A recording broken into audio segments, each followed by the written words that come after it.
Yo, man, welcome to Knowing True Ball with your host, Brian Payne.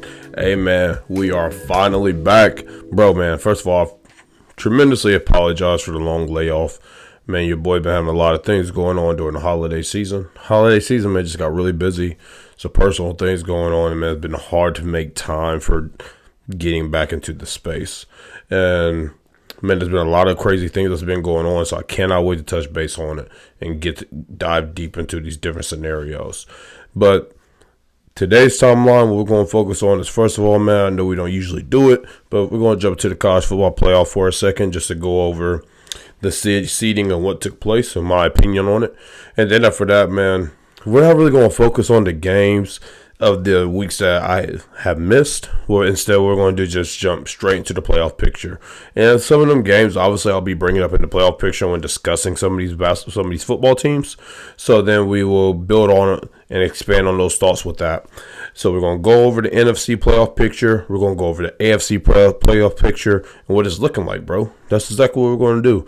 And then after that, man, we're going to go over the my top league MVP candidates. Then we're going to do our top. It's actually going to be 6 teams as of week 15. And then, bro, we're going to close out the show with our important games of next week and our games of the week. So, without further ado, let's jump straight into it because I'm excited to get to this point because it's been a long time. So, man, first, man, we're going to start off with the college football playoffs. And, bro, we end up having the Michigan Wolverines finish with the number 1 spot for the college football playoff. We had the Washington Huskies finish at the number 2 spot. The Texas Longhorns finishing with number 3. And then finally, we got the Alabama Crimson Tide finishing at number 4. Obviously, to all you guys, the 2 teams that was left out is the Georgia Bulldogs, which a lot of people could kind of understand. But the biggest one is FSU, Florida State Seminoles, being left out of this playoff. So now, I know some of you guys are maybe wondering what I think about that. I actually agree with the playoff committee. I agree with the 4 teams that they picked. And for me, I'm not going back on anything I've ever believed to agree with them on this. Is actually, I think they finally did what should have always been the right thing, and that's to pick the 4 teams. For years, we've been begging for them to pick the 4 best teams to make it to the college football playoff. For years, we've been begging them to let go of this whole, you have to do it a certain way in order to make it to the playoff. No, instead, they looked at who the 4 best teams in the nation was. Michigan, it makes sense. They're undefeated. They beat Ohio State. They beat Penn State. They beat all the competition that they had to, and they never lost a game. Understood? Boom, top dog. Washington. The Pac-12 had a lot of ranked teams this year. Had a lot of good teams in that conference this year, which is kind of weird because they have not been that good as of late. But no, this year, man, they did. They had a lot of top teams in there. And yes, they were undefeated, so it makes sense. You got to put a Pac-12 team in there if they were undefeated. Now, they probably ain't going to play no defense, but you got to put them in there. Where things start getting tricky is at number 3. So the reason why the Texas Longhorns have to get in is because, one, they won the Big 12. But the real reason why they get in is because they beat Alabama. They beat the SEC champion. So you had to squeeze them in somewhere. You cannot put Alabama in and not put in Texas. So actually, for me, the team that I say that maybe don't belong is the Texas Longhorns. If I had to take a team out to put FSU in. But I personally believe that, like I said, it's right. I mean, bro, we watched the Florida State Seminoles go out there. The first week that they didn't have their quarterback, they played against low Division I football teams like Northern something. Like, ain't no big deal. So I'm not really talking about that game. But I do want to talk about the next game, which was against Florida. Which, if you paid attention to that game at all, which I didn't watch the entire thing, but if you pay attention to that game, like, bro, at halftime, that score was tight. Halftime, third quarter, that score was tight, bro, and it was actually losing. It's one of the things where I'm actually shocked that Florida did not hang on to that lead to finish that game. And Florida is not a good football team this year. They're not. And then your quarterback got hurt, and the third-string quarterback has to come in. Granted, the second-string guy had a concussion, so, like, he would have been ready for the college football playoff. But regardless, bro, the third quarterback comes in. He finishes the game against Florida. Then next week you go against Louisville, and you finish that game, it was like 16-6. 16-6 against Louisville? Like, come on, bro. And not when you just watch Alabama go out there and knock off the bully on the block and the number one team, the Georgia Bulldogs.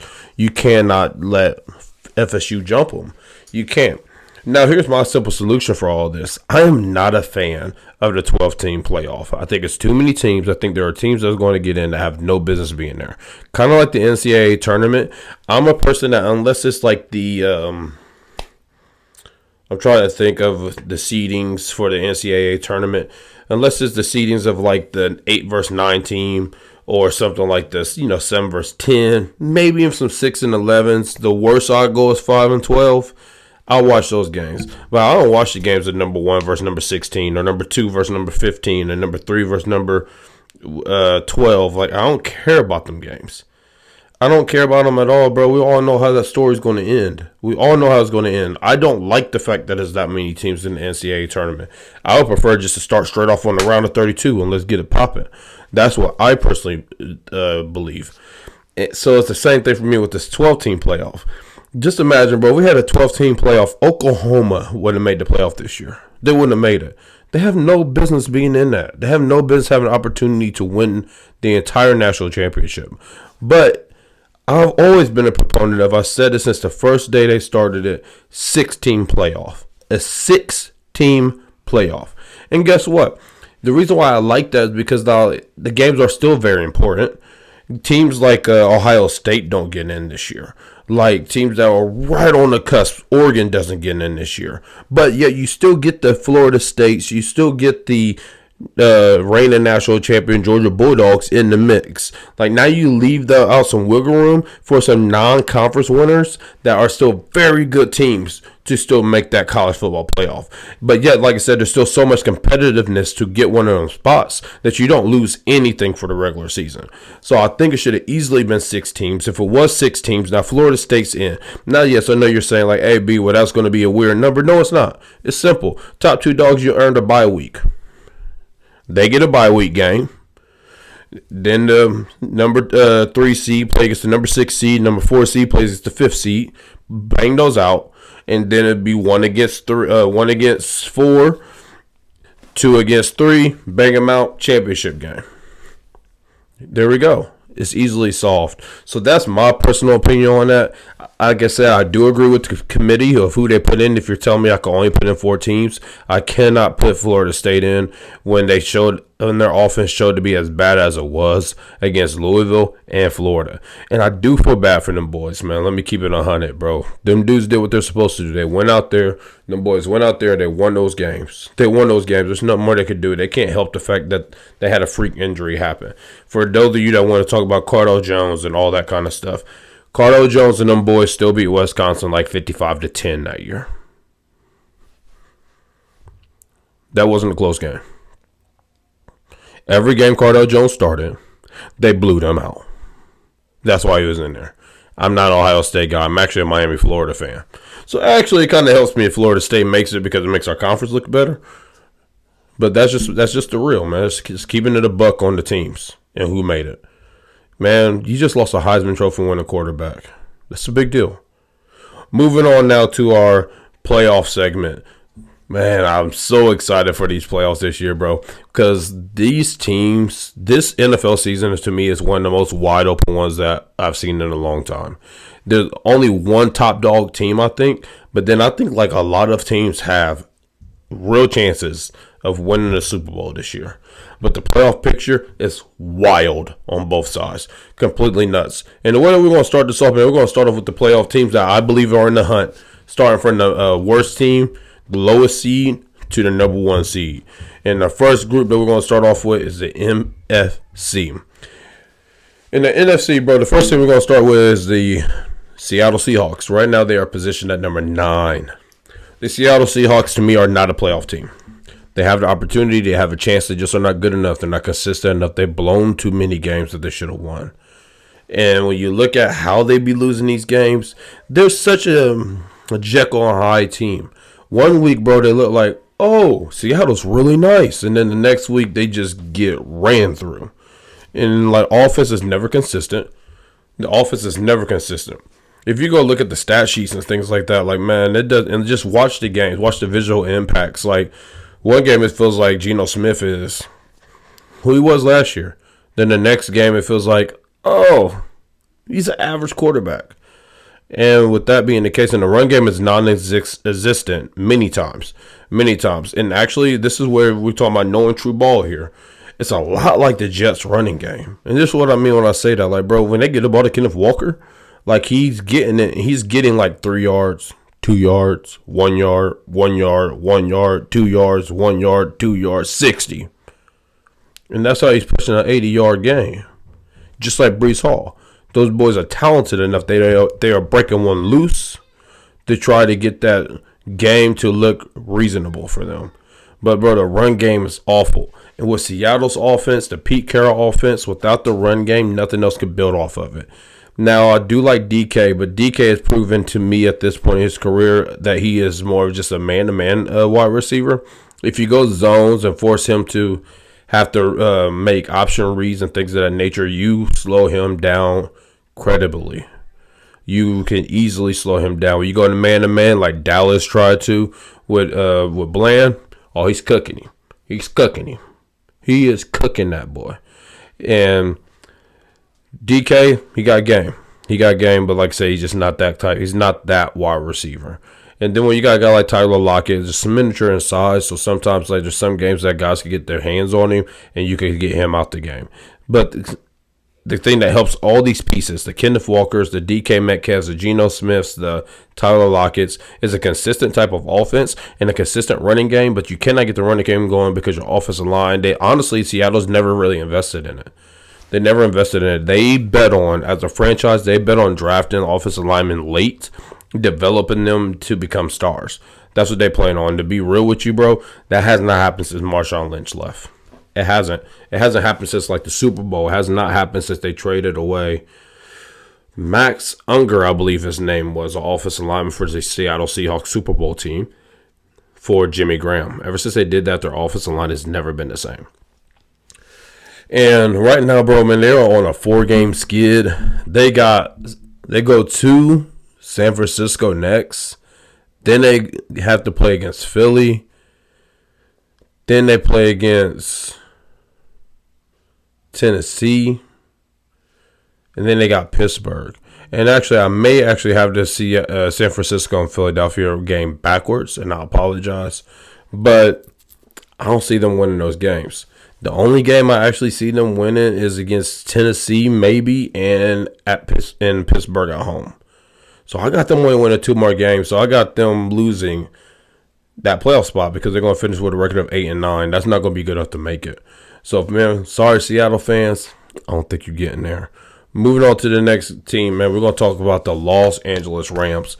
This is the team I actually think has the best chance of getting that number 7 seed. And it's because of their schedule, but more importantly, the way that they're playing. Like, these guys, this offense is looking prolific. They look like they could put up points on anybody that they have to. The defense can do enough. They can do enough. They're not going to win anything in the playoffs because they do not have that top-end talent that they once did. Like, bro, you need the guys like a Von Millers, like the Jalen Ramseys, like the Leonard Floyds, like the Andrew Whitworths, the Cooper Kupps, the OBJs, the Matt Staffords. Like, you need all of those guys in order to make a real playoff push. And this year they don't have all those guys, but they got bits and pieces of those guys. And because of the bits and pieces like the Aaron Donald, the Cooper Kupp, the Puka Nacua, the Matt Stafford, and I know right now you listen to me say Cooper Kupp, like for him it's not necessarily like him going crazy out there. It's the fact that he's a threat. He's a threat, and he knows where to be when he has to be there. So, like, as the defensive-minded head coach, like, you are watching him still. Like, we can't let Cooper go off. That's why Puka Nacua is eating out there instead of Cooper Kupp, because teams are devoting so much attention to Cooper Kupp. And because Cooper Kupp was out, Matt Stafford got to build such a rapport with Puka Nacua that he's comfortable going to that second option this year. More than comfortable with it. So that's what's happening with that offense. And then when you add in a guy like Kyron Williams, so they have a solid running game. We saw what that running game looked like when he was out for 4 weeks. It was not a running game at all. But with him, they have a pretty average running game in my opinion, and he's proven to be a real playmaker out the backfield. For fantasy, he's been fantastic. But the defense still leaves some to be desired, but with a guy like Aaron Donald leading the charge on that defense, they can make plays sometimes when it's time to make plays. So this team, I feel like a lot of teams don't want to see. Man, I know they took a tough loss to Baltimore. Granted, the game shouldn't have been that close. Baltimore playing with their food a little bit. But, I mean, the Los Angeles Rams still went out there and put up a hell of a fight, and they lost in overtime to one of the best teams in the league. And right now, man, the rest of the schedule, they got Washington next at home. They got the Saints at home. They go to New York Giants. And then they play at San Francisco, bro. They're only losing one in them games. So I got them finishing at 9-8. It's still ain't the prettiest record. But, bro, man, like, that's still a good pace. Like, they're on a good pace. And I think that's going to be enough to get you into the NFC playoffs. Because the next team I'm talking about is the Green Bay Packers. What they've shown is that they are a young team still. They're a young team. Jordan Love is making strides. He has made big strides, and he showed up big against Kansas City and busted up my Chiefs right on time. And he did a good job. But when you got a young team like that inconsistency is a prevalent thing that will happen. Jordan Love's biggest. So when he started off the year, he was hot in moments of games, and that made them win games early in the season when we was watching him with these comeback wins and things of that nature, throwing 3 touchdowns in games. But he was an all or nothing player right then. He was either scoring a touchdown or possibly getting picked off, and his completion percentage was very low. The reason why the completion percentage matters is because they got the offense off track. They weren't on pace. To get first downs. They had to settle for a lot of 3rd and 7s, 3rd and 8s, things of that nature. Then when they went to the losing streak, like, he was ridiculously inaccurate. He was missing receivers left and right, missing every deep ball, it felt like. Every time I watched him, it felt like he was right over the receiver's head. But then, after the bye week, they had their bye week, and after a couple games, the offense started feeling themselves, bro. They started catching some steam. And the reason why they started catching some steam is because, like, this is one of the youngest offenses in the NFL. But now everyone was trying to find their roles. Everybody was starting to understand where they need to be. Everybody was starting to understand and just grow together. Then Christian Watson gets hurt again. And I don't want to fault nobody for getting hurt. Like, man, if you get hurt out there, you get hurt out there. It is what it is. But with that being the case, like, there was a major cog that was taken out of that lineup, and I think that has a big part to do with why they lost last week. But last week was a disappointing loss, man. You cannot lose that game. I want to say they lost to the New York Giants, I believe. You cannot lose to them dudes, man. You got to win the games. When you get the easy games, you got to take them. Those are the games that's going to keep you out the playoffs. But, man, Jordan Love has shown that maybe, just maybe, he may be the quarterback. I do not think that he's ever going to be Brett Favre or Aaron Rodgers. But could he be a guy that could solidify that quarterback spot to where, like, you're not just running around here with, like, a chicken with his head cut off like the New England Patriots trying to find a guy? Yeah, he could do that. He could be a solid quarterback presence for you. And then also because he's just solid, you could funnel money in other areas of the team to build up the roster to where, like, he is a piece of the team. He's not the team. So Jordan Love, man, hey, good job to you, bro. I'm happy that you're coming around. I was not a big fan of his going to the NFL draft. And then during the preseason, I saw some things, and I was like, oh, he might be all right. And during the middle of the year, I kind of dropped off on him, like, maybe he's not. Maybe he is what I thought he was going into that draft that year. But now, man, he's starting to pick back up. So, man, good luck to you, young blood.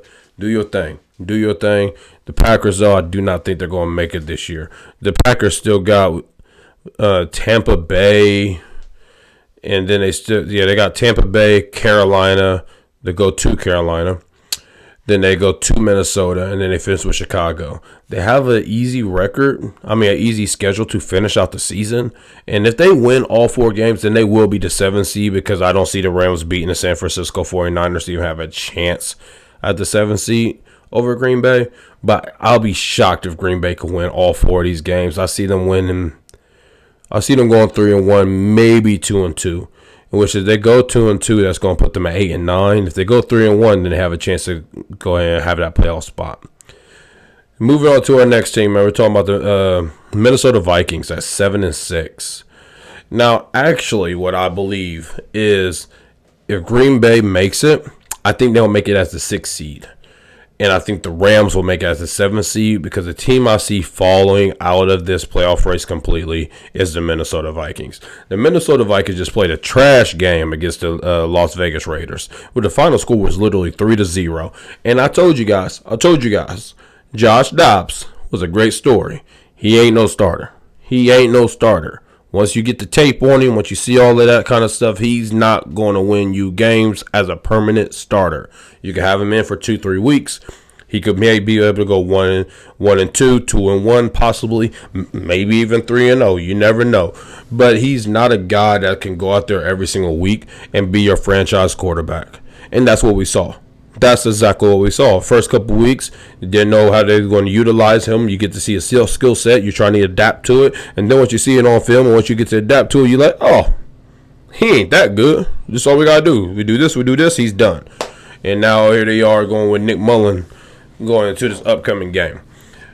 And I don't have a lot of faith in him either. The reason why I don't have faith in him is because he was already there. If you had faith in him, you would never traded for Josh Dobbs and started Josh Dobbs pretty much off the bat. So for me personally, I just think they're in a bad situation, in a bad place. Justin Jefferson continues getting hurt for this season. He says that he's going to play in this upcoming game. Said that he has a bruise somewhere in his chest, and we'll see how that goes. I ain't saying nothing about it. We'll see what happens with that, because me personally, I understand that the young dude don't play, because if he don't play, like, you're not. With this quarterback situation and this team, you go out there, you're risking things for no reason. You're not winning a Super Bowl this year. You'd be lucky to make the playoffs. If you do make the playoffs, you're going to get busted in the playoffs. And he's in a contract year. He's due up for his contract extension. So, I mean, if I was him, I'm not risking it. I'm not going out there risking anything and mess around and not be able to be the highest paid wide receiver in the NFL. I'm not going to say a lot to you. I'm counting my ducats instead of going out there and try to get buckets. It is what it is. But the reason why I think that they're going to fall off is the defense is not that great. The defense is very maybe mid at best. The offense is trash, to be honest. You have no run game. You lost your quarterback. Your wide receivers are hurt. I'm sorry, the wide receiver is hurt regularly right now. TJ Hawkinson, he's shown to be a good boost. But the fact is, like, man, when you got the Cincinnati Bengals up next and the way Jake Browning's playing, I think Jake Browning's going to beat you guys. Like, I think he's going to beat the Minnesota Vikings because it's in Cincinnati. Then you got the Detroit Lions coming up. Now, yeah, they're at home against the Detroit Lions for this one. Well, they got a home and away, actually, in the next 4 games. So one of these games is at home, one of them is away against the Detroit Lions. I actually see Detroit winning both of them games. And then Green Bay, they might be able to get Green Bay. That wouldn't shock me if they got Green Bay.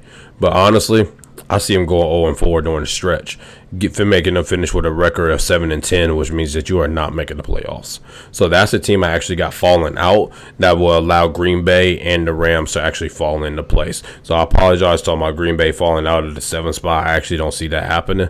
I see them taking Minnesota's spot, and I see the Rams taking Green Bay's spot at number 7. Now we get to the fun stuff, kind of, because we're going to talk about the fun team, and then we got to talk about some nonsense. The Philadelphia Eagles are now 10-3, and right now they sit at the 5 seed. Now here's what's interesting: if the Eagles and the Cowboys finish with the same exact record, more than likely the Eagles will actually get that 3 seed. And the reason why they get that 3 seed is because the Eagles will have a better record against NFC teams than the Dallas Cowboys have against NFC teams, and that's how they will get that spot, if that happens.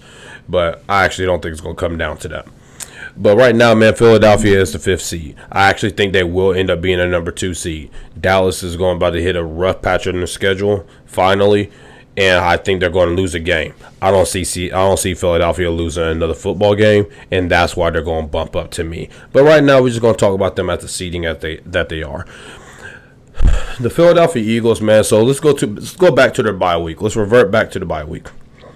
They played against the Kansas City Chiefs. Game of the week against the Kansas City Chiefs. They end up beating the Kansas City Chiefs. Yeah, we know what took place as far as no calls and all that kind of stuff. We're not even going to dig into all that stuff. They beat the Kansas City Chiefs, but it was a close game. It was a very close game, and honestly, they probably should not have won. The offensive line still struggled in that game, but regardless, they beat them.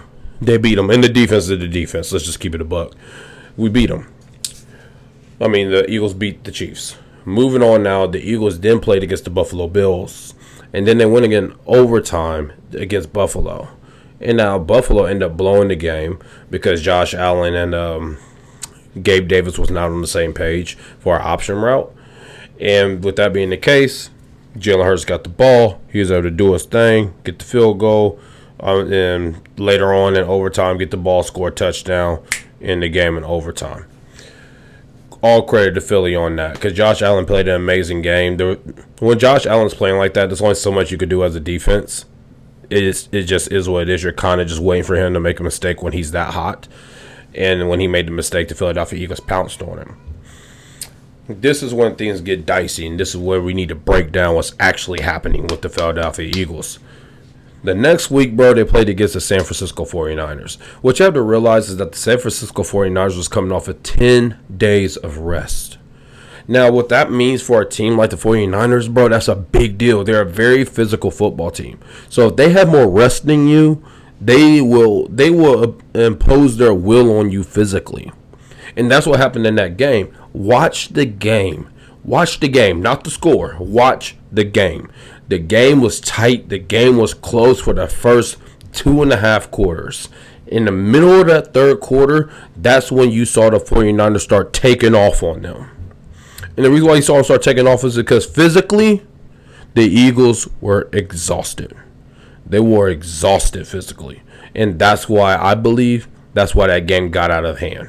And then when you go into the next week against the Dallas Cowboys, the Cowboys have now played back-to-back Thursday night football games, and then they play against Philadelphia. So they also had 10 days rest. And they were the home team. Dallas was going to win that game. Now, I actually did pick Philly to win that game just because I could not imagine Philly losing back-to-back weeks.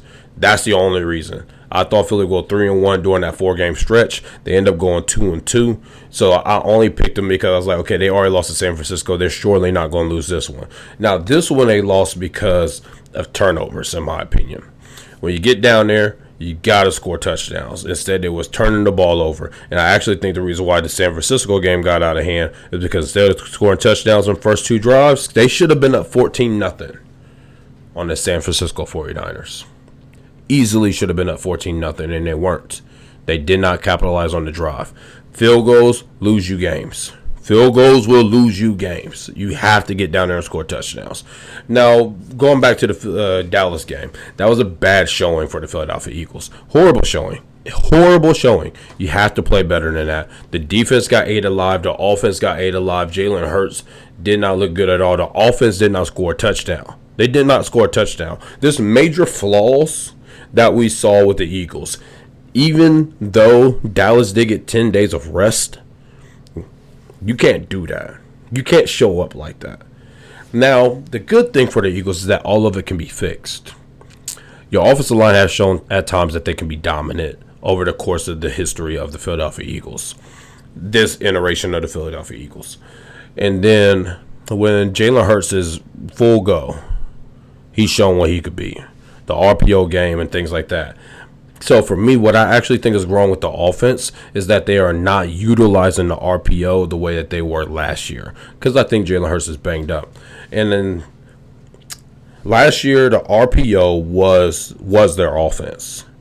This year, it's a piece of their offense.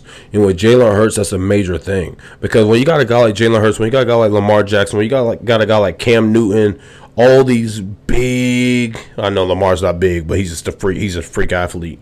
Athlete's a quarterback. You're putting the defense in compromising positions, and that's how they could strike. But right now, the compromising position does not really exist for the Eagles. It's more of a Patrick Mahomes position, more of a Josh Allen position. And what I mean when I say that is that it's a legitimate RPO. a legitimate run pass option. We're going to do the handoff. If I like what I see, you're going to keep running. But if I like this pass, I'm going to throw this pass. The thing was the Eagles had one more element to it. Fake the handoff. Don't like the pass. Hurts will take off. He's not taking off this year like that. And that's why it has not been as efficient as it typically has been. Now, I also think the offense has grown. I do believe that. And I actually like where it's grown to. And I actually would love the RPO just to be a piece of their offense. But I think it needs to be a piece the same way the tush push is a piece. The same way. You don't run a tush push every play, but you run it on those moments when you know that you got that 3rd and 1, that 4th and 1, and you need that first. That's what I think they need to implement with the RPO. Okay, look, our offense ain't rolling. Let's get it going. Kind of like a shooter.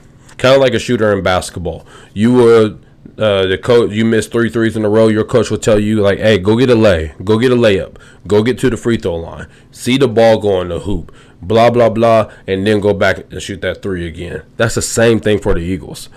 We're out of sync. Let's go to the RPO. Let's run the RPO, run the RPO. Get these free throws going.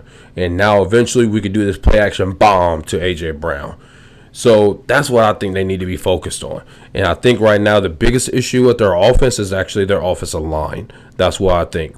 Now defensively, they have a lot of issues defensively. The defensive line I have no concerns about. Honestly, I believe that they're talented enough. They will fix what they need to fix. I'm not concerned. And we've seen levels of dominance from them all year. All year we've seen different levels of dominance from that defensive line.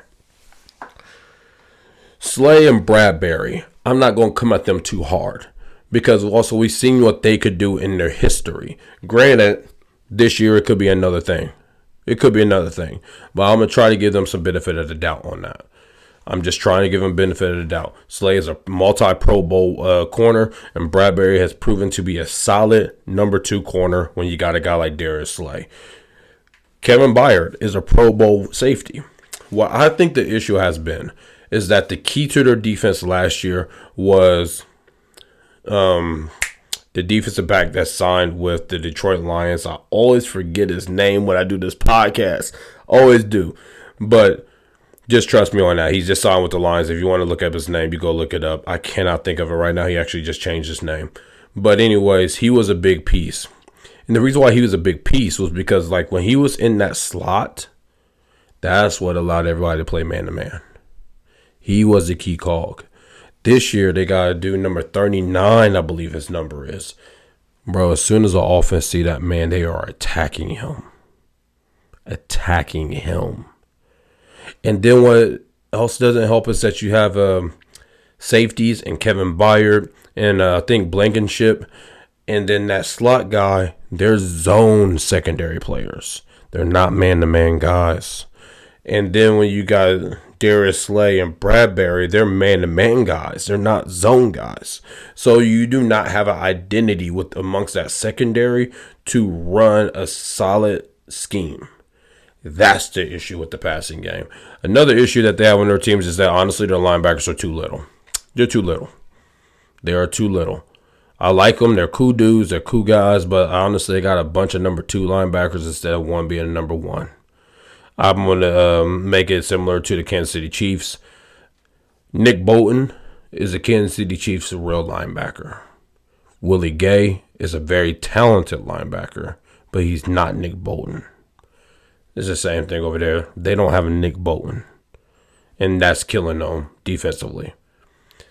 Moving on now. But real quick, to finish up the Philadelphia Eagles, they go at Seattle this week. Then they play against the New York Giants at home, the Arizona Cardinals at home. Then they play at the New York Giants. They're winning 3 of them games completely guaranteed. They're beating the Giants twice, and they're beating the Arizona Cardinals. The game that could get a little tricky is going to Seattle, but I think that they'll beat Seattle. They just lost 2 straight games. They're not losing 3. So I got them winning that game. So I actually got them finishing with a record of 14-3, which is still a hell of a good record.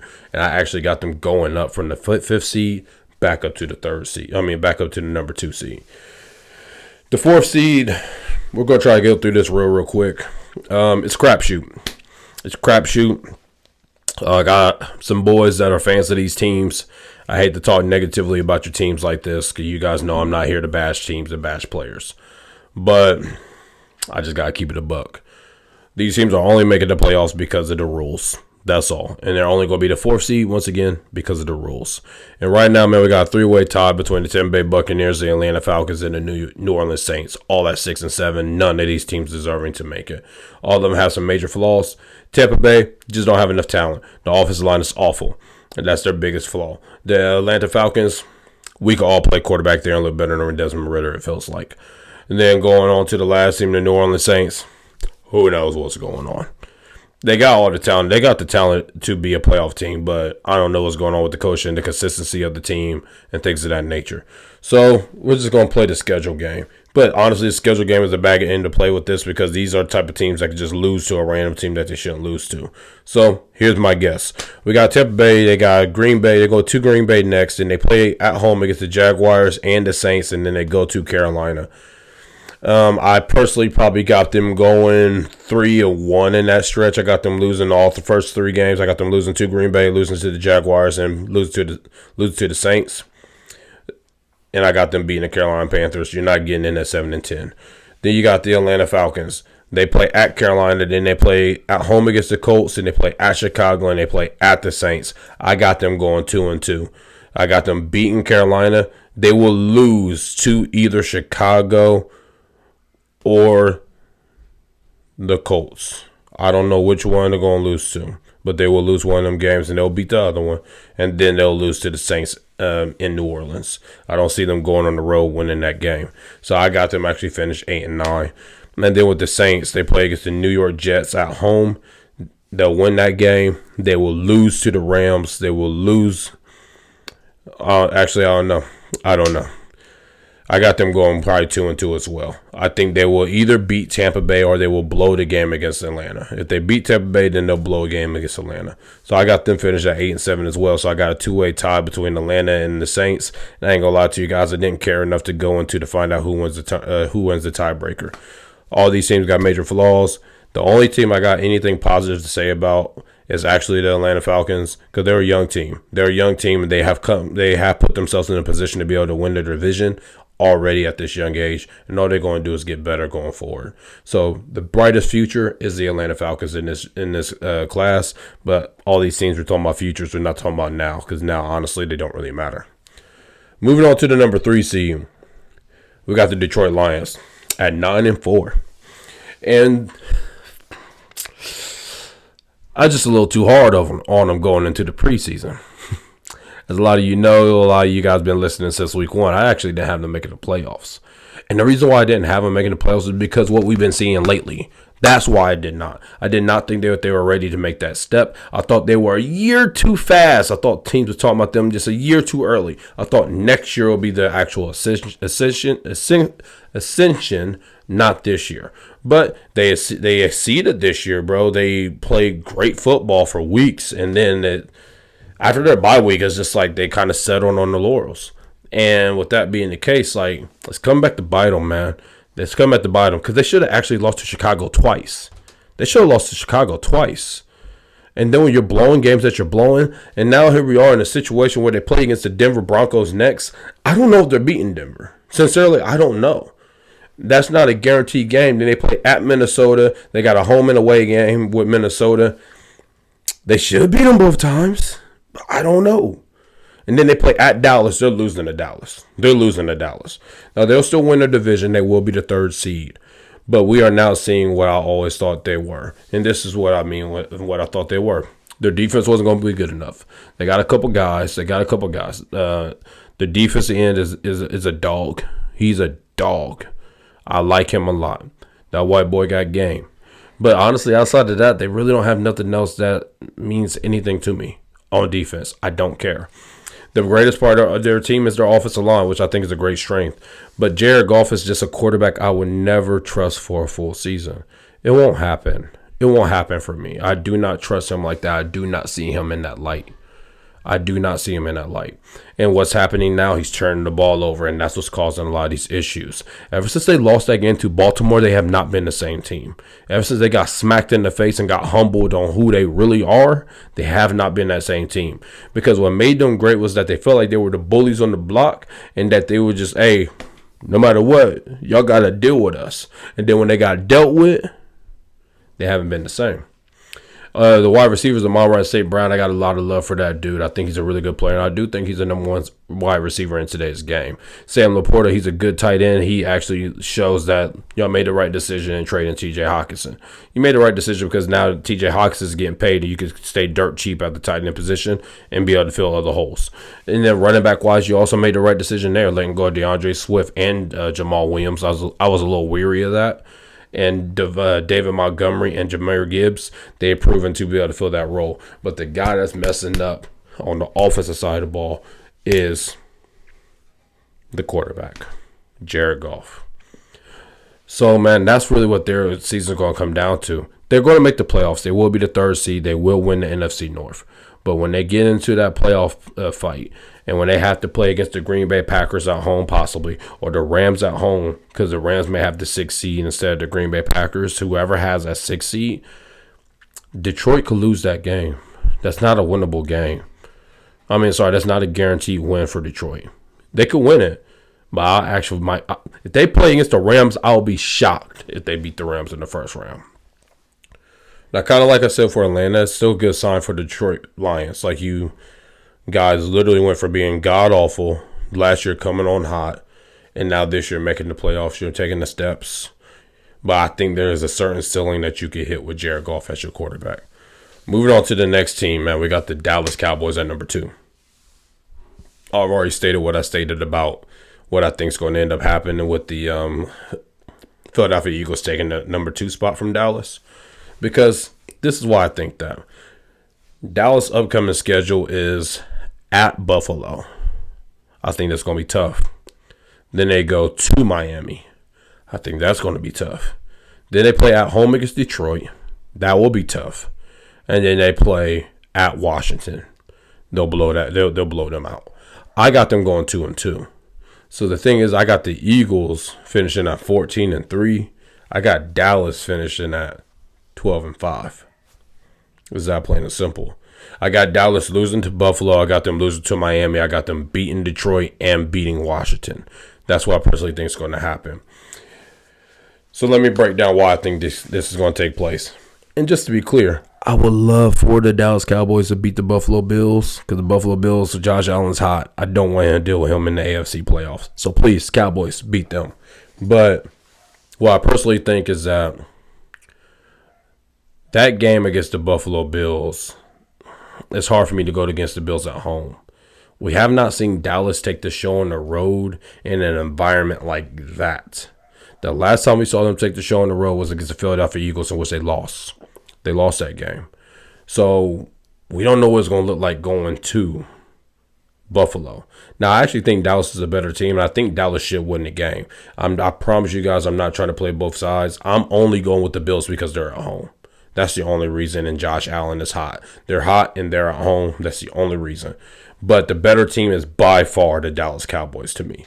And the Dallas Cowboys can allow Micah Parsons to get to be able to kind of go one-on-one against Josh Allen. They will beat the Buffalo Bills. Because the Buffalo Bills defense is not going to stop Dak Prescott in that offense. That's not happening. It's going to matter. It's going to come up to how many times can Micah Parsons and that defense stop Josh Allen. And actually, I think they're going to do a solid job. I really do. To me, this conversation has nothing to do with Dak. A lot of people can't wait to go to Dak and be like, oh, he ain't going to show up in a big game. I don't think it has anything to do with him. It's going to come down to that defense playing against Josh Allen. Then when you go against Miami, I think Miami's going to beat them.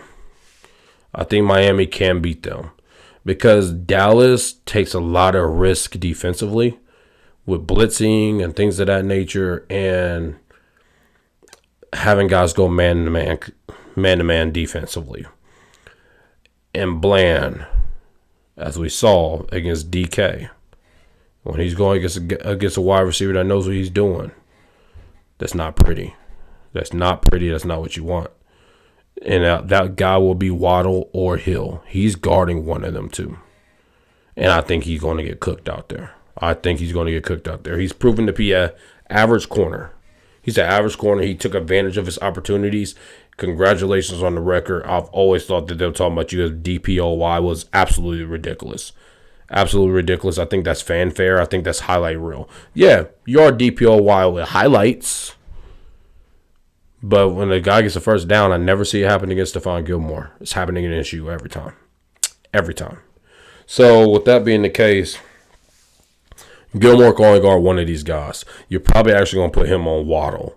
You're going to put him on Waddle because Tyreek Hill moves around too much. At least Gilmore can completely take one aspect out the game. Y'all can worry about bracketing Tyreek and doubling Tyreek wherever he goes.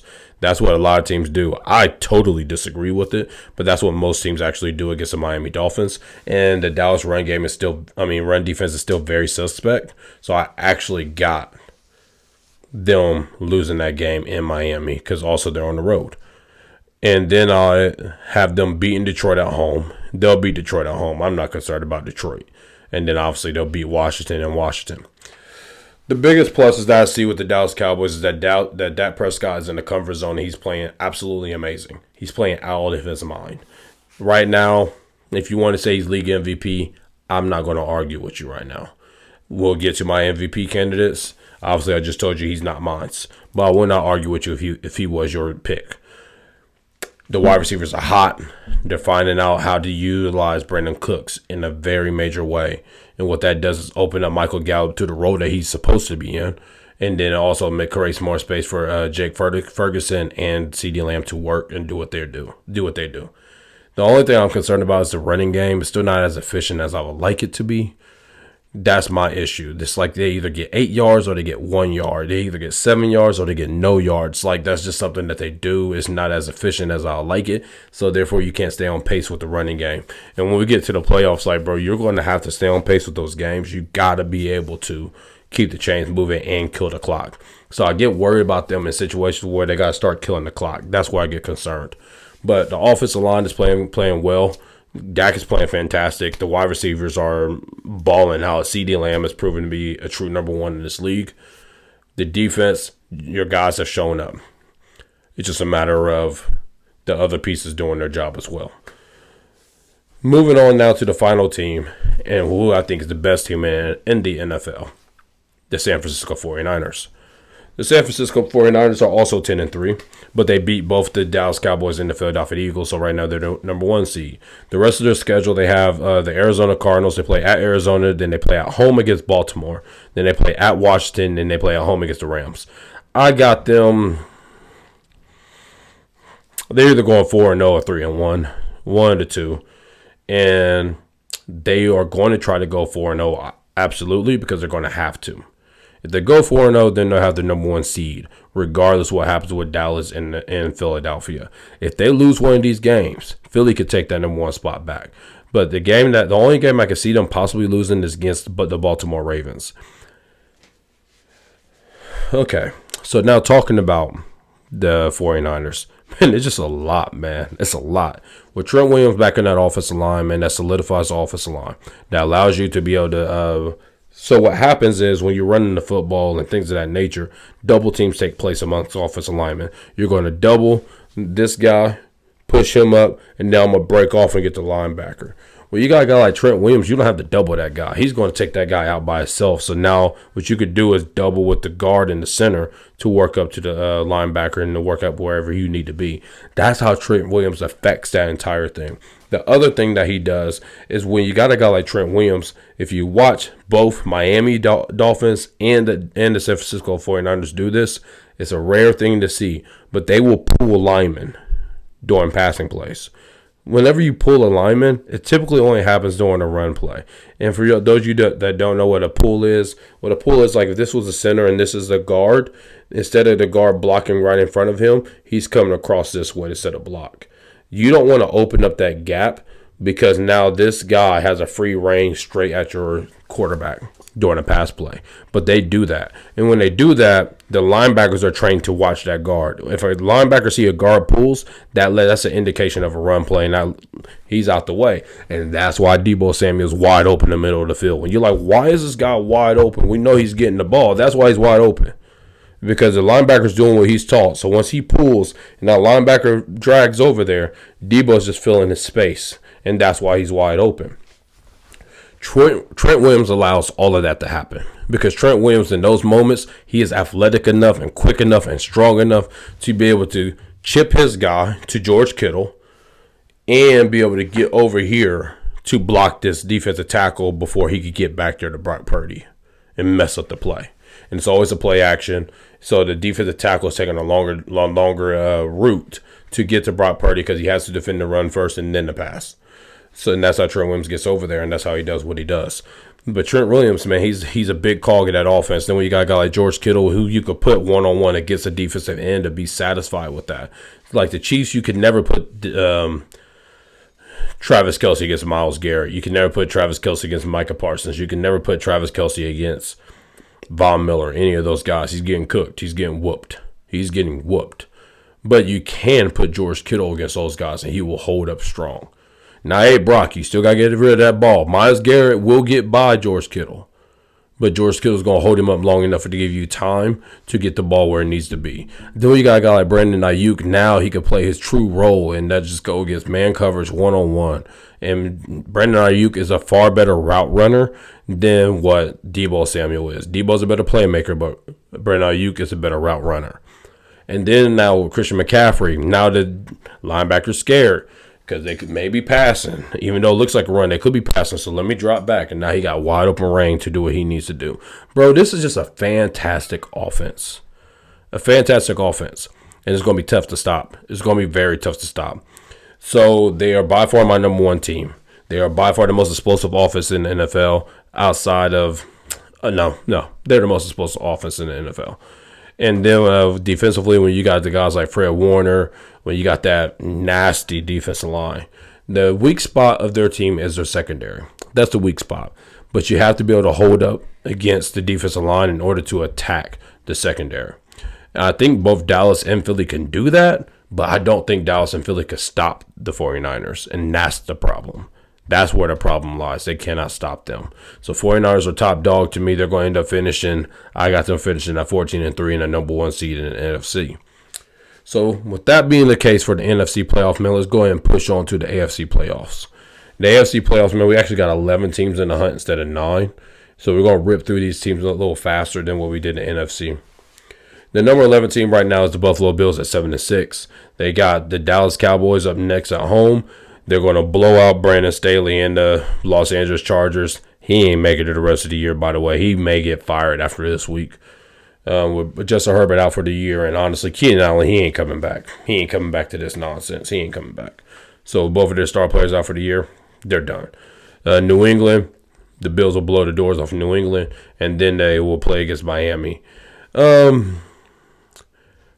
I'm picking the Bills to beat Dallas, I got the Bills finishing this stretch at 3-1, but I would not be shocked at all if they went 2-2, and they're going to be hoping for help to make the playoffs. So the Bills, man, they started off rough. They've had a rough schedule all season, and they lost games that they should have won, and those games are coming back to bite them in the butt. Simply put, that's what it is. Now, the defense and defensive line is not what you expected it to be. Granted, they suffered injuries with Milano and Tre'Davious White. So those have been major injuries for them defensively. But let's just be clear, they've always been led by the offense. Always have been led by the offense, and the offense let them down in weeks this year. And that's why they're in the position that they're in. So if Josh Allen can continue playing at this MVP level, they have a chance to make the playoffs at probably 10-7. Probably 10-7. But if he steps back at all, they will not make it. So that's the Buffalo Bills. Now, the upside for the Buffalo Bills, that if they get in that playoff, they could win that whole thing. They could win the whole thing. Their quarterback is that elite. Josh Allen is that elite. It's just Josh Allen is a love-hate relationship, bro. He's either going to be fantastic or he's going to be here. You're not getting this game. He's either going to be 11-10 or he's going to be 2-10. You're not getting a 6-10, 7-10, and just get through the game. You're not getting one of those. And that's the roller coaster ride when you got Josh Allen.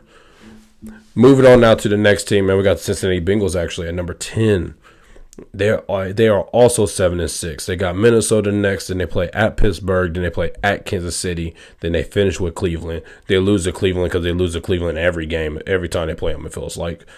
And I got them losing to Kansas City as well. Pittsburgh is the one that's tricky. So they'll beat Minnesota. Pittsburgh is the one that's tricky. If they could beat Pittsburgh, they might make it, but I don't think they will.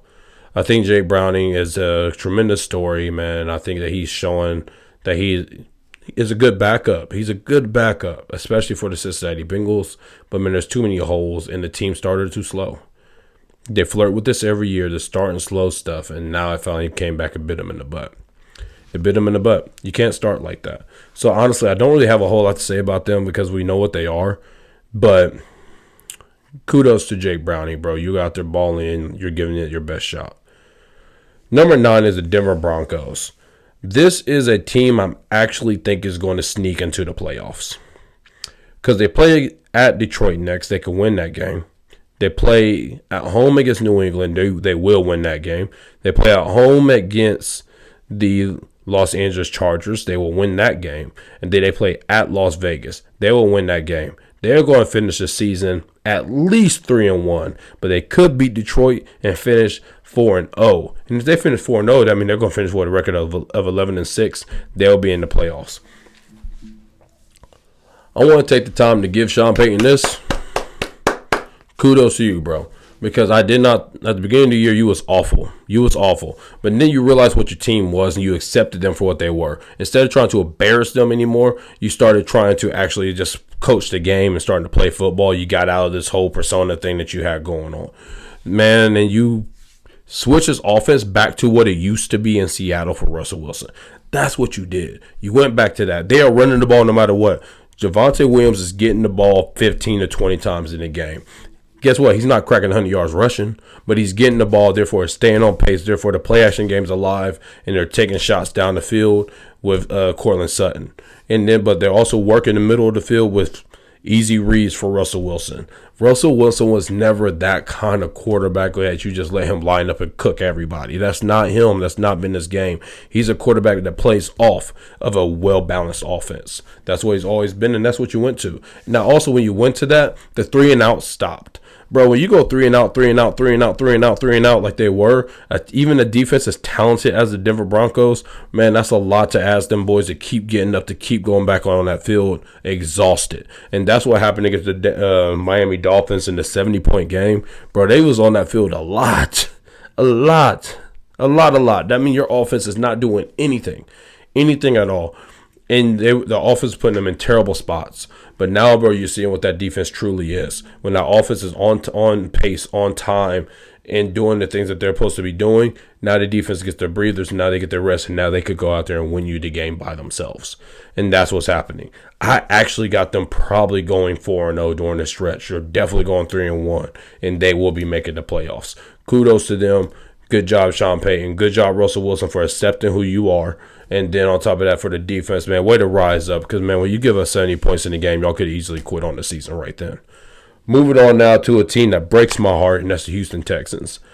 They break my heart. They're not making the playoffs. They play at Tennessee. They got a home and away game against Tennessee. I got them losing one of them games. I don't know which one, but they'll lose one of them. They play at home against Cleveland. They're going to lose to Cleveland. And then they play at the Colts. If Jonathan Taylor's back, they're probably going to lose against the Colts as well. This team just went through injuries, man. Injuries took place. Injuries happened. There's only so much you can overcome. When Tank Dell goes down, then Nico Collins went down. I think he may be coming back this week. But if he doesn't, man, what you're saying is you got Noah Brown and John Mechie and Robert Woods as your best targets out there. And then when you got offensive linemen going down left and right for them as well. And then now C.J. Stroud's coming off a concussion. They're just not going to make it. But, hey, great season for you guys. Great step. You found your franchise quarterback. Get him a couple more weapons. Really just one more weapon, I would say, at the wide receiver spot. Just one more weapon. Get that there. And then also just continue building the offensive line. That's what I will focus on. The defense, I actually ain't really too concerned about it because it's a very young defense. They will continue to grow. Will Anderson and Derek Stingley Jr. are showing what they are. Them two boys will lead your defense. Just let them continue growing. Let them do what they do. Obviously, add some pieces here and there. Blah, blah, blah, blah, blah. But I like what you're doing. You're on the right track. You're just not going to make it this year. I had hope for you, but too many injuries took place. Tank Dell doesn't get hurt. I actually think y'all make it. Tank Dell by himself getting hurt, I do not think y'all got a chance. Moving on now to the next team is the Indianapolis Colts. Hey, once again, good job, Shane Steichen. Good job, man. So I had them not doing very well this year, but also I was under the impression that Jonathan Taylor would not be back, and under the impression as well that Anthony Richardson would be the starting quarterback the whole season. The reason why that's different than Gardner Minshew, because Gardner Minshew, he's a seasoned pro. We know what he is, and he's going to be the same guy every week no matter what. With a guy like Anthony Richardson, there's going to be ups and downs, because you're just trying to get a young player up to speed, just like with Jordan Love with the Green Bay Packers. So I thought that he will lose you a few games here and there.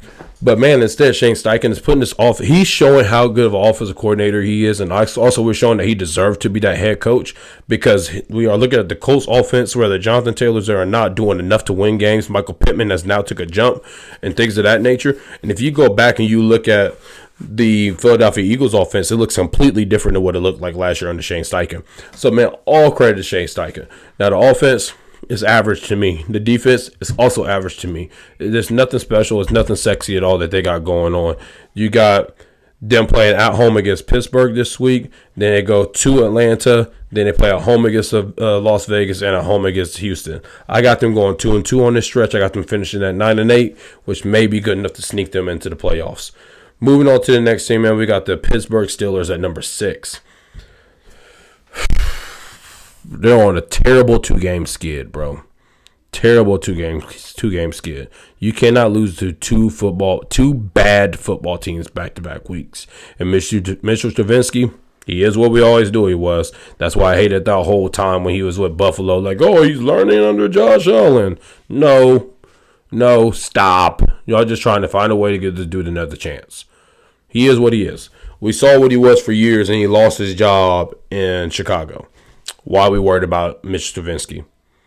Please tell me. When did he ever show any talent? I hate to say it like that, but when did he ever show that? So why are we even talking about giving him a chance? I don't understand it. It do not make sense to me. But with him at quarterback, man, they have no shot at all. Even with Kenny Pickett, I don't think they have a shot. The confidence down the locker room is apart. The only thing that's solid on that team is the defense. But even the defense is starting to show cracks and starting to show that they are not necessarily all together. Mike Tomlin, man, this is the hardest job that he had this year since he's been a Pittsburgh Steeler. And for the rest of their schedule, they got the Colts. Then they got the Cincinnati Bengals at home. Then they go to Seattle. Then they go to Baltimore. Bro, they could easily finish 0-4 on this run. Easily finish 0-4 on this run. And honestly, I don't know if I could pick against it. This will be the first year that Mike Tomlin has a losing record. And it breaks my heart to say. All right, now I think he's the second best coach in the NFL. So it kills me to say that. It's Andy Reid and then Mike Tomlin to me. As of right now, NFL coaches I would take. But that's all I got to say really for the Steelers. I don't want to spend a whole lot of time on a bad team. We said that they were a bad team all year, and now it's catching up to them.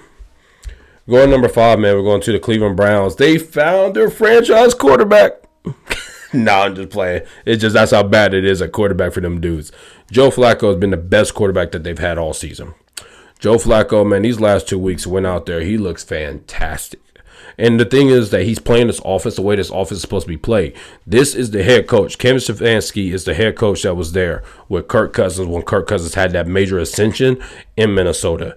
That's how he got this job. And when you look at what they were doing with Kirk Cousins, they were doing play-action passes off of Dalvin Cook, getting the ball to Adam Thielen, getting the ball to Stephon Diggs, things of that nature. It's rollouts, it's play-action pass. It's no superstar plays. The issue with Deshaun Watson is that he's used to making those superstar plays. So that's what he's trying to do. And then the other guys aren't good enough to run the offense. But now you got a professional like Joe Flacco, who comes from Baltimore years ago when he was an actual, consistent starter. He did that same thing with Ray Rice. He did the same thing. So now when you bring him here, you're just telling him to do what he does. And he knows how to play within that. He knows how to play within himself. And that's what's allowing this passing game to flourish. That's what's allowing it. He understands the rules of the passing game.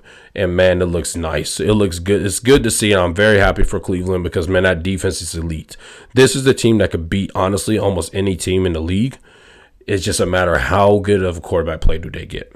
That's all that's a matter of, because the defense will show up. Just how good is the quarterback play this week? So, man, they got the Chicago Bears next. That's a win. And they play against Houston. That's a win. And they play against the Jets. That's a win. And then they play against Cincinnati at home. They'll probably win that game as well. They could easily go 4-0. And if they go 4-0, man, they put a lot of pressure on the Baltimore Ravens. A lot of pressure on the Baltimore Ravens to finish out with the best record in the AFC North. Moving on now to the next team, the Jacksonville Jaguars. I see a lot of holes in this team. I actually was never really sold on them. They tend to beat up on bad teams, and they tend not to show up at all against the good teams. Trevor Lawrence this entire season to me is like this. One week he's looking like, oh, this is a guy that we kind of was expecting. The next week he's looking like, he's a bust. Like, that's not good. That's not good, and that's not consistent at all. I think the best player on this offense is actually Travis Etienne, but the offensive line is not dominant enough to go ahead and push the defense back to just for the offense to run the offense through the run game. Defensively, I think they're a solid defense. I think they're fast. That's really what I think. I think they're fast and mean, so they can make plays, but they're not a dominant defense. They're good enough to win the AFC South, and they will do that. They'll win the AFC South, but I don't think that they're much more than that. I think they're just an average football team going to the playoffs. I see them a lot like the Detroit Lions. When they get there, whoever they play against, they're going to lose. That's just how I see them. Moving on to the next team is the Kansas City Chiefs. Man, the Chiefs have lost 3 or 4 games, bro. It's not fun to say as a Chiefs fan. They lost 3 or 4 games, and a lot of them was their fault. The Chiefs are now sitting at 8-5. They got the New England Patriots up next. They should win that game. They play against Las Vegas after that. They should beat them. They play against Cincinnati. That should be a win. And they play against the Chargers. That should be a win. So the Chiefs will get a good 4 games to figure this stuff out. The good news for the Chiefs is that all of the issues are fixable. Catch the football. That's 1. Don't line up off sides. That's 2. Yeah, like all of it's fixable. All of it's fixable. Now let's talk about some of these games that they lost. Losing against the Buffalo Bills. Defensive line, you have to finish the plays. I know it's Josh Allen. I know that's tough, but you got to finish them plays.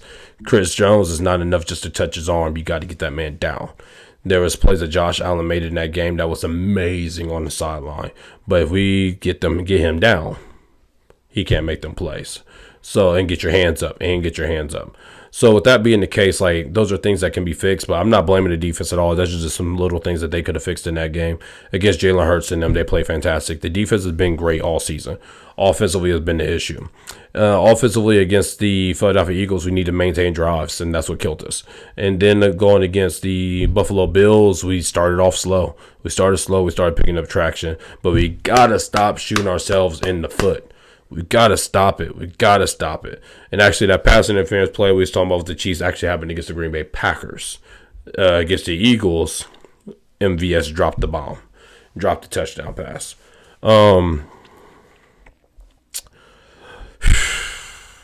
MVS, you got to catch the football, okay? We're just going to do a quick rundown of players. MVS, you got to catch the football. Sky Moore, you got to run the correct routes and be where you're supposed to be to receive the football. Kadarius Toney, you cannot line up off sides. This is my biggest issue with Kadarius Toney. This guy, and for those of you, we're talking having a known true ball moment right here. There are guys in this league that are arguably some of the most talented players in the league, and Kadarius Toney is one of them talents. When the ball is in his hands, he could break tackles. He could do all the things. He is a very explosive player.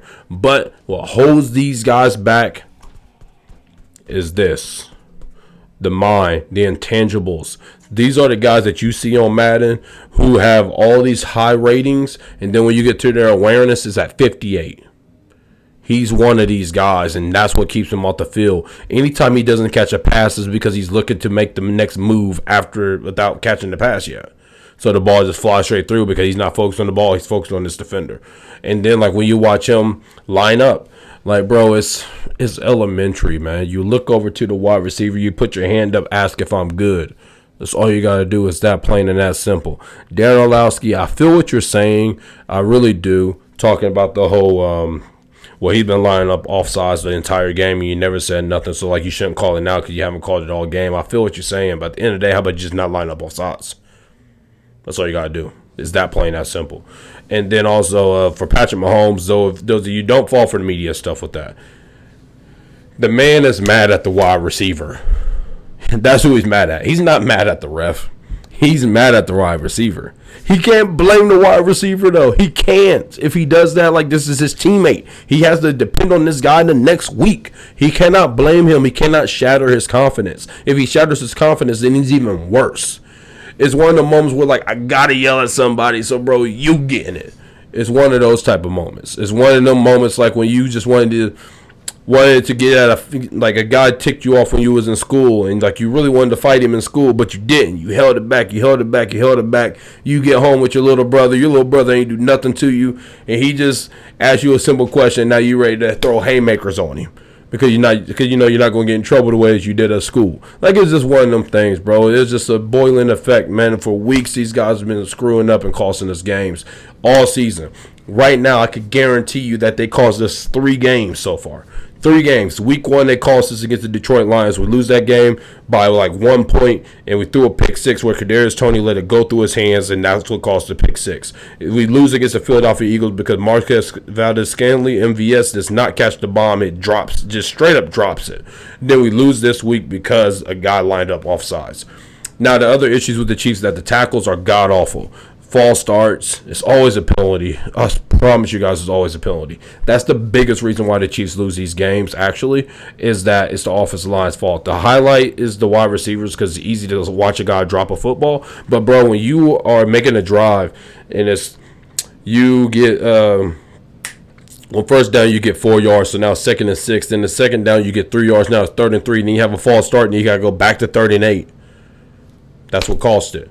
And then even like you get the first down, you get 2 yards. Then the second down, you get a yard. Now it's 3rd and 7. Then you get another false start, or you get a holding, and now it's 3rd and 12, 3rd and 4, 3rd and 17. That's what's costing the Chiefs games. Them tackles are costing the Chiefs a lot of games. Now the thing is, all these things are fixable. Penalties can be fixed. Catching the ball can be fixed. The thing is, we can't trust them to fix it. So I cannot say that. They will make the playoffs. They will win the AFC West. But this is not the Chiefs of old. They still have a chance to win the whole thing because of that defense and because you got Patrick Mahomes. But this is not the team of old. They are not the favorites this year. Moving on now to the number 2 team, the Miami Dolphins. They got the New York Jets next. So they should win that game. Then they got the Dallas Cowboys. That's going to be a tough one. Then they got the Baltimore Ravens. And then they got the Buffalo Bills. They have a very tough schedule. I see them maybe going 2-2 during the stretch. I do not see them going 3-1 or 4-0. I see them actually probably losing. They will lose to either Dallas or Buffalo. I don't know which one they'll lose to, but they'll lose to one of them teams. I think they'll beat Dallas, so I guess I'm saying that they probably lose to Buffalo. For me, with them, it's unfortunate, man, that Jordan Phillips got hurt. That's a major deal for me. I think that kills everything for them defensively, to be honest, man. That was their pass rusher. That's their legitimate pass rusher, and they lost him. Chubb is an all-around defensive end. Christian Watkins is a D tackle, so there's only so much he could do from a D tackle spot. Jordan Phillips was the guy that was, you are the rusher. You are the rusher on this team. We need you to make them plays. You're going to get a lot of one-on-one coverage. You got to beat those guys. And now they don't have nobody to beat them guys. And now what happens with that? You don't have someone that could close. And what happens in that situation is now a guy like Will Levis, he could kind of stand in the pocket and deliver passes like he did last week. And my other issue with the offense is that they are explosive. But when it's time to drain that clock, they cannot run the ball efficiently to drain the clock. When you know that they have to run, they're not a good running football team. They're a good running football team because they could trick you and get you out of positions. But when you know that they are having to run the football, they are not a good running football team. Because the only thing they can do is run outside. They cannot run up the middle. They should have closed that game out against the New York Giants. Against the Tennessee Titans. The Tennessee Titans should not have got the ball back for that game-winning drive. But they cannot run the ball efficiently. And that's why the Tennessee Titans got the ball back. And I think that's what will cost them playoff games this year. That's what will cost them. Whenever they lose in the playoffs, that's what's going to cost them. It's going to come a time when they needed a drive to just kill clock. And they cannot kill the clock. It's going to be a game where they're going to give Patrick Mahomes too much time at the end, or Josh Allen too much time at the end, or Lamar Jackson too much time at the end. And that's going to be the game that cost them. They will not lose to the Steelers, to the Colts, to the Texans, anybody like that. They're not losing to them. They are way too good to lose to them. The Jaguars, they're not losing to none of them teams. It's just I don't know if they could beat the other teams. And it's not because I don't think they're good enough. I simply think that it's their style of play. And also being down Jordan Phillips. That's what I think it is. And Tua, for me, we saw who he really is now. That game last week, now his defense, those of you knowing true ball movement once again. If Tyreek Hill was out for the entire game, let's say like they got to go into this game strategizing for Tyreek Hill not to be there, Tua would have looked better than what he looked like in that game, because they would have set up the offense to where like he is no longer the number one option, like he's looking around for other things. He knows what to expect. But this has been my issue with Tua all season, and that was kind of held me back from putting him in that superstar category, is that I feel like he's focusing too much on Tyreek Hill. And when Tyreek Hill went down, he had no idea where to go with the football. No idea where to go with football. This is the thing, man. Tyreek Hill is so special. He's so fast. He's so explosive that as soon as you say hut, he got space. He beat his man that quick. So, yes, you can throw at that level of anticipation. You can do that kind of thing. But when he's out, you can't do that. Now you have to play quarterback for real. And when you play quarterback for real, he's a touch slower, and that touch slower cost them that game. Actually, I lied. It didn't cost them that game. In-game execution cost them that game. I don't know what the heck they had going on at the end of that football game. They blew that. They blew that game. Talking about Miami. Granted, Tennessee did a lot of things to help them get that lead, but even still, like, when you got that lead, you can't blow that. That's not necessarily on Tua. That's on the whole team. But, like, that dead spot in the middle of that game, that's on Tua. That's on Tua. It is. Moving on to the next next team, we got the number one team to me in the AFC, and their number one seeded wise is the Baltimore Ravens. They're also sitting at 10-3. They play at Jacksonville next, and they got at 49ers. Then they got Miami, and then they got Pittsburgh. They actually got a tough schedule. They could mess around and go 1-3 during the schedule. I don't see that happening. I see them probably going 2-2 or 3-1, somewhere in that range. They're just the most complete team on the AFC side. Most complete. They're good at every position, and they are elite at quarterback. It's that plain and simple. There's no real hole for me to tell you to attack these guys at, but they can be beat. They show that they lack the ability of going in there and doing what they're supposed to do every week. They done it against Detroit, but then they lose to Pittsburgh. Like, they are known for having those games. So that's the scary thing with them. It's like they are good enough to beat down everybody and anybody, but it's just a matter of them actually going out there and doing it. When they play with their food, they could drop it. It's just that plain and simple. So it ain't really a whole lot to go in on them. Just know they're a really good football team. They're solid at every position. They are elite at linebacker. That's what drives that defense, with Kyle Hamilton be able to be a jack of all trades. Then offensively, obviously, bro, when you got Lamar Jackson and all those guys. Lamar Jackson, I love seeing the evolution of the passing game, even without Mark Andrews. Actually, I think Mark Andrews has kind of helped. Him not being there kind of helped Lamar have to focus on the wide receivers more, and that's what's getting Odell Beckham Jr. involved. Zay Flowers, Nelson Aguilar, Rashad Bateman, and he's using all these guys. So now you have no idea where the ball's going. I actually think it's helping expand the offense. Just in the playoffs, the issue is, man, there are times that you need players over plays, and Mark Andrews is the one guy on that team that's a player that can make them plays. OBJ, he may be able to do it here and there. Zay Flowers maybe here and there, but the consistent guy would have been Mark Andrews. And so he may cost him in the playoffs because he's not there. Obviously not his fault. He got hurt, but that could be what cost him. But That's our review on all the playoff teams. And, man, I'm very excited for the playoff season to get started. Next, we're going to move on to the league MVP candidates. For me, this is my rankings. This is no and true ball rankings here. The number one MVP candidate to me is Tyreek Hill. I think he deserves the MVP, and I think it showed in that game against the New York Giants. As soon as he went down, we saw how anemic that offense could look without him out there.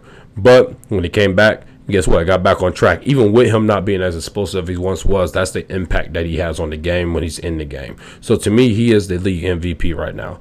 Number two to me is Dak Prescott. Now, Dak can jump Tyreek. If you tell me Dak messes around and beat Buffalo and Miami, he's easily league MVP. Dak Prescott is balling out. He's playing well. And, man, I'm happy to see it for him. I'm happy for him. Continue playing. Continue proving that you are more than what I thought you was, which I never thought you was bad. I thought you was good, but now you're trying to prove that you could be great, and I could appreciate that. Moving on to the next team. The next player, Brock Purdy. This is more of a situation where you got to put a guy up there for the 49ers, so you got to go with the quarterback. Like, this is the best team in the NFL, and, man, he got some numbers. His numbers are fantastic and amazing. And then the final guy for me is Josh Allen, because this guy is balling out, and if he could get that team into the playoffs, that's a big deal, and he deserves a lot of credit for that. So number one for me is Tyreek Hill. Number two is Dak Prescott. Number three is Brock Purdy, and number four is Josh Allen. And now, since I went over those quarterbacks real quick, I want to bring up one more thing before we get out of here. That's a little bit of extra, and that's Cam Newton's comments. Cam Newton, if you did not see it, he pretty much said, like, Brock Purdy, Dak Prescott, Jared Goff are like game managers. He's wrong. But if you go and look at the comments, he's right about what he's saying, in the sense like there are game managers in the NFL. Now, the analogy I like to use is like a restaurant, okay? Look at this like a restaurant. There are chefs, there are cooks, and there are waiters. Chefs, Patrick Mahomes, Josh Allen, all those kind of guys. Those are the chefs. Aaron Rodgers, Tom Brady when he was playing, Peyton Manning when he was playing. Like, those are the chefs. The cooks are guys that, like, without them, the food still ain't good. They just ain't creating the food. Like, they ain't making the menu. They just cook what you tell them to cook. But, man, when they cooking, you get it. You love it. That's the Dak Prescotts, the Brock Purdys, and those guys. That's where those guys fall in. And then the final one, to me, is the waiters. And the waiters are the game managers. I'm just serving you up what the greatness around me gave me. Now, see, like, those guys, to me, are more of the Jared Goffs, more of the Russell Wilsons this year, and guys of that nature. Even Jordan Love to a degree, like those guys. If it's schemed up, it's ready, the food is all done, I just got to serve it and not drop the plate. Those are those guys. Cam Newton is right in what he's saying. And what I will remind you, bro, is remember, there was a point that Cam Newton was a chef. When they made it to the Super Bowl, he was a chef. He knows what he's talking about. Now, he finished his career as below a waiter. Unfortunately, I'm a Cam guy. He was below a waiter. He was just sitting you down at the table. That's all he was doing, the host. He was just the host. But he's talking about from when he was a chef. And when he was a chef, that boy was elite. The man knows what he's talking about, and the man ain't wrong with what he's saying that the NFL has. The issue is that he's saying the wrong guys. That's the issue. So I do not agree with him that Dak Prescott is a game manager, or that Brock Purdy's a game manager, or any of the guys he necessarily said. But I do believe that game managers exist. I just believe that it's not them. I believe those guys are playing at high levels. Even though Brock Purdy, he is getting a lot of help to me, which is why he cannot be league MVP in my eyes. Moving on now to our Week 15 power rankings. This is going to be real quick, man. We got San Francisco number 1. We got Baltimore number 2. We got Dallas number 3. We got the Eagles number 4. Kansas City number 5. And Miami number 6. So the reason why Miami's 6 and the reason why I went to 6, because I did not want to leave them off this list. To me, like, they deserve to be on this list. So I did not want to stop it at 5. But I cannot put them above Kansas City because we've seen them two playing. We saw Kansas City win the game. And when Kansas City loses these games, they're losing it because they messed up. And guess what? So is Miami. So to me, they're more of a tie. But you got to put one above, so I'll put Kansas City above simply because they beat Miami already. The Eagles are the number 4 team. Guess what? They beat both Miami and KC, and they have a more solidified team to me, a more traditional team that looks like a real NFL Super Bowl champion. Then Dallas is number 3 to me, bro. They got a league MVP candidate that's completely balling out in the elite defense. They have a real shot at winning this whole thing. Number 2 to me is the Baltimore Ravens because they can beat you in many ways. They can beat you however you want to play. However we're going to do this thing, let's get it popping. And they got an elite quarterback in Lamar Jackson. And then obviously number 1 is San Francisco 49ers, by far the most complete team in the NFL, and they have a whole lot you got to deal with. If you lose to them, if you're going to beat them, you kind of got to hope that they're having a bad day. That's kind of what you're hoping on because they are that elite as an entire football team. Moving on now to our Week 15 important games, bro. We got the Vikings at the Cincinnati Bengals. The reason why this is an important game is because for both of these teams, this could be whether they make the playoffs or not. It's that plain and simple. It's not a good game in the sense of like viewership. I'm not telling you to actually sit there and watch this game. I'm not going to tell you that. It's not going to be a fun game to watch. But it's an important game. Whoever wins this game now moves to 8-6 instead of 7-7 and keeps their playoff hopes alive. I actually think the Bengals are going to win this football game, but it's going to come down to how does Nick Mullins do as a quarterback? How does he do as a quarterback with Justin Jefferson possibly being in the lineup? And then also, can Jake Browning continue doing what he's doing? I think the latter. I think Browning's going to continue doing what he's doing. I think that the Cincinnati Bengals will win this football game. I do not think the Minnesota Vikings are good enough to stop Jamar Chase and all them boys. So I got Cincinnati Bengals. Moving on to the next game, we got the Steelers at the Colts. Once again, I ain't telling you to watch this game, to be honest. But this is going to come down to, can the Steelers resemble an offense at all? At all. If they can, then they may be able to win this game.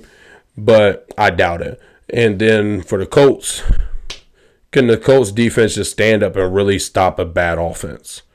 As long as that happens, all the thing that the Colts got to do is don't turn the ball over. You'll win the football game. Pittsburgh's going into games just trying to find a way to score 3 points in the game, let alone win the game. Just show up, do your job, you'll win. That plain and simple. But it's an important game once again due to playoff seeding. Both teams are 7-6. And if you're trying to get that wild card spot, man, you got to win these games. I got the Colts winning that game. Moving on now to the Denver Broncos at the Detroit Lions. Man, this is going to come down to, can the offense of the Broncos stay clean, not turn the football over, and just allow their defense to win the game, allow the defense to turn over Jared Goff. And obviously this is going to be the opposite thing for the Detroit Lions. Can their defense do anything? Because these last few weeks, they ain't done a dang on thing out there. So can they do anything to slow down an opposing offense? And can Jared Goff stop turning the ball over and get this offense back under control? I personally got the Denver Broncos winning this football game. I'm just not sold on the Lions. I'm not sold on Jared Goff. It's that plain and simple. So I'm going Denver Broncos winning this football game. And then the next game that we got going on is the Tampa Bay Buccaneers at the Green Bay Packers. This is simply just playoff positioning. There's nothing crazy to really talk about with both teams. Honestly, it's going to come down simply to who turns the ball over less, I believe. Who turns the ball over the least and who runs the most fluid offense. Meaning, like, who's the most efficient? How many first downs are you getting? I think it's going to come down to that. I do not think it's going to be a blowout either way. I actually think they are two very equal teams. It's just going to be a matter of that kind of situation. Who's turning the ball over, who's playing sloppy. But I got the Green Bay Packers winning this game because it's in Green Bay. Then the last important game that we got is the Philadelphia Eagles at the Seattle Seahawks. Now, this could also be in the standing for like a game of the week category, but the Seattle Seahawks ain't that good, and I'm not giving them that credit. They are literally 6-7 for a reason. But the Philadelphia Eagles, I think, are going to beat them. The reason why this is an important game is because the Seahawks need it, obviously, to keep their playoff hopes alive. But I do not think their team is just good enough to win this game. Now, for the Eagles, they need to get back on track. That's what makes this game important. And it's a good game to get back on track because you're going to Seattle. That's a tough place to play. That could really get your offense motivated, get your offense going, get your defense in sync, and all those kind of things. There are elements of the Seattle Seahawks that makes you gain confidence. If you are Brad Bear and you get to go against DK Metcalf, and let's say you shut him down to a night where he has 2 catches, 24 yards, you get to go into that game against Deebo Samuel like, yeah, I just shut down DK. I got this. It's a confidence builder. And that's my example to use just as a confidence builder.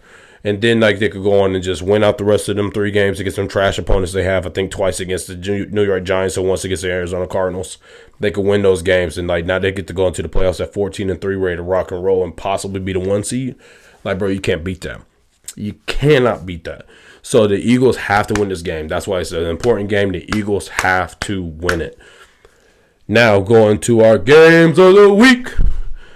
We got the Dallas Cowboys at the Buffalo Bills. Man, so here's the thing for the Cowboys.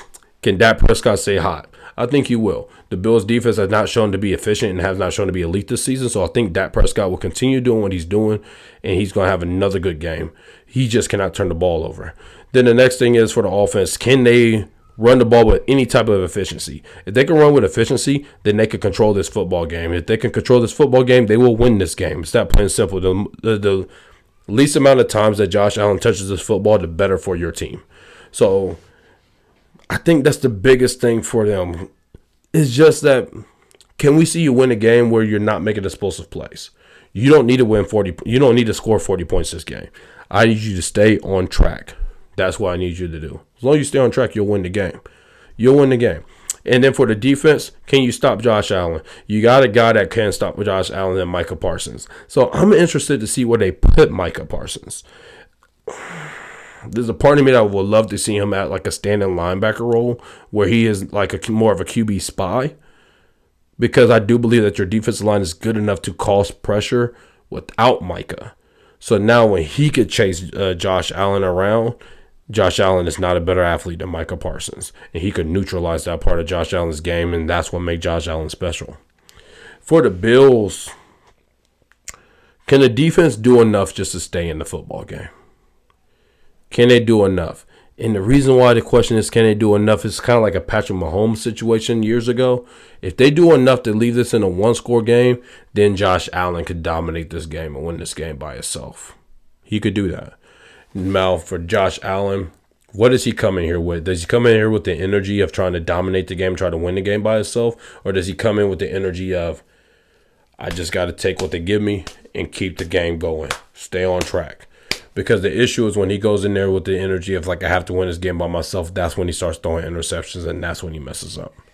So we'll see what he goes into that game too. I got the Buffalo Bills winning, but I really want to say Dallas. I'm not going to lie to you, but I got the Buffalo Bills winning because they're playing at home, and Josh Allen is extremely hot right now. But I want to say Dallas because Dallas should win this game, and they are the better football team. And our final game of the week is the Baltimore Ravens at the Jacksonville Jaguars.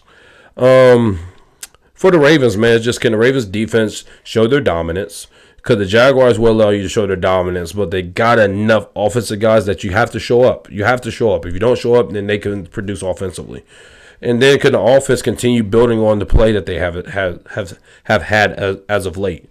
And the reason why I bring that up is because, man, the way that they are passing the football, now keeping Lamar Jackson clean and having a solid running game, this offense is playing at a very elite level and very efficient level. If they can continue doing this, like, once again, this is building blocks, man. We're talking about building blocks now to the playoffs, creating good habits. And if they could showcase those habits against a very solid football team, because that's what Jacksonville is, a solid football team. They're not good, they're not bad, they're solid. When you could do that against like a solid football team, once again, that builds confidence. For the Jacksonville Jaguars, man, can the offense show any type of consistency? Can we see them actually go out there and like play clean? Just play clean against a good team and a good defense. I don't think it's going to happen. And then also, how healthy is Trevor in his defense? How healthy is Trevor Lawrence coming off that bum ankle? Last week, that got taken advantage of. They did not let him roll. They did not let him do any of that kind of stuff. They attacked him, and when he had to use that leg, he couldn't use it. So how healthy is he? That's going to be a big factor. But this game is far more important for the Jacksonville Jaguars. If they lose this game and the Colts win, they have the same record. They have the same record. You went from being the class of the AFC to now being in the AFC South to being in the mix of only making it to a wild card, if not maybe even missing the playoffs. I don't think it's going to get that bad, but you're putting yourself in that realm. So, man, this is a more important game for the Jacksonville Jaguars. I got the Baltimore Ravens winning this game. I got the Jaguars going down. I just do not think they're good enough. But, hey, it's been great to get back to this. I'm very happy to get back. Sorry, you guys, once again, that I was gone for a minute. Holiday season, a lot of things going on. I got friends going through personal issues and things like that I've been trying to help get through their tough circumstances. But man, now we're back. I plan on being back.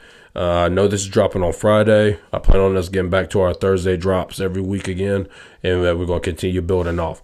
I have not forgot about the NBA season. What I've done, man, hey, I'm a one-man band doing this. So what I have decided to do is just to go ahead and focus on the NBA once the NFL playoffs start. Because once the NFL playoffs start, then it dwindles down how much we have to talk about every episode with the NFL. And that will allow me more time to be able to focus on the NBA. And I don't want to talk about something that I'm not 100% focused on. And right now, I'm not 100% focused on the NBA. But I cannot wait to get to the NBA. But, hey, thanks for coming back. Thanks for joining me. Thanks for being patient. Hey, bro, this has been awesome. This has been great. I love doing this. Please like, subscribe, share. Let's get this comments up so that we can continue building our community. So, man, great to see you guys. Happy that you listen. Hey, this is Knowing True Ball with your host, Brian Payne. Peace.